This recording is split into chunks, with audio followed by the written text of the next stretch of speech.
Благодаря оцениванию рисков коррупции, идентификации рисков коррупции мы стараемся держать на контроле или ликвидировать те факторы, которые могут привести к рискам, к коррупции в определенной государственной структуре. И один из самых распространенных – это фактор, касающийся законодательства. Это может быть отсутствие нормативной базы, это может быть и проблематичная нормативная база или нормативная база, которая, сюда я включаю, те законы или те постановления, даже внутренние, которые позволяют двойную, тройную интерпретацию.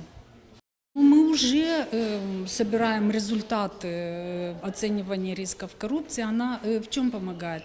То, что оценивание рисков заканчивается принятием плана целостности для каждого государственного учреждения, в котором было проведено оценивание рисков коррупции. Этот план включает в себя мероприятия, которые антикоррупционные мероприятия, те мероприятия, которые улучшают и консолидируют интегритет, институциональный интегритет. Это могут быть, эти мероприятия, они делятся на подгруппы, включая предложения по изменению законодательства, включая предложения по разработке кодексов поведения для определенных специализированных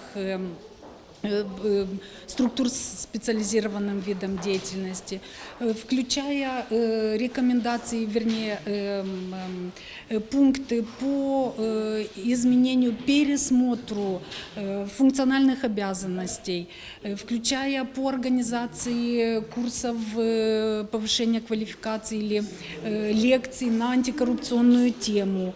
Даже у нас есть мероприятия, которые включают по воспитанию и по работе с населением. Вот это очень важно. Такие пункты есть в планах целостности таможенной службы и приграничной полиции. Сегодняшний семинар был очень познавательным для всех тех государственных служащих, которые его посетили. Я думаю, они уже